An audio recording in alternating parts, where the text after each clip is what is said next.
George Washington, 'twas epiglottitis from which he died. A swelling closed his airway, couldn't breathe although he tried. John Adams of heart failure, he was 90 when death came. Tom Jefferson, likely that prostate cancer was to blame. James Madison, it was his heart that stopped at 85. James Monroe, tuberculosis, he could not survive. John Quincy Adams from a stroke, Jackson TB and his heart. Van Buren's heart stopped, though severe asthma played a large part.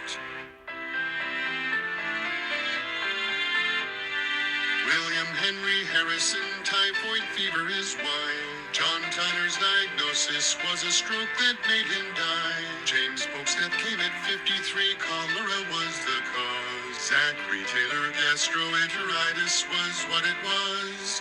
Millard Fillmore had a stroke, never recovering. Franklin Pierce, cirrhosis of the liver was the thing. James Buchanan, respiratory failure was the key. Abe Lincoln by an assassin's gunshot, R.I.P.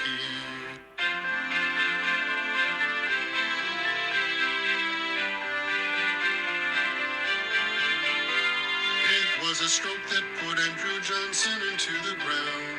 Ulysses Grant was throat cancer, no other reason found. Rutherford B. Hayes suffered from heart disease and done. James Garfield by a bullet from an assassin's gun. Chester Arthur had a stroke which put him in his grave.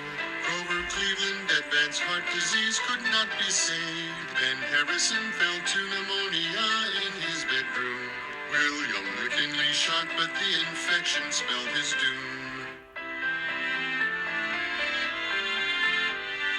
Teddy Roosevelt died from a blood clot in his lung. William Taft from heart disease, the angels he's among. Woodrow Wilson was a severe stroke which took his life. Warren Harding, heart attack while listening to his wife. Calvin Coolidge, fatal heart attack was what he had. Massive internal bleedings, what took Hoover very sad. FDR's life ended by a stroke at 63. Harry Truman's massive organ failure set him free.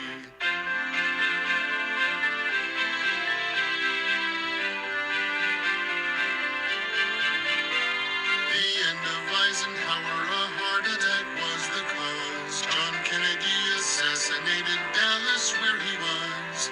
Lyndon Johnson done in by a heart attack, I hear.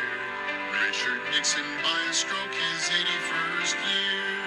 Gerald Ford suffered a massive stroke, didn't you know? Ronald Reagan, pneumonia was the final blow. The illness that took George H. was just Parkinson's disease. This is how the presidents died throughout our history.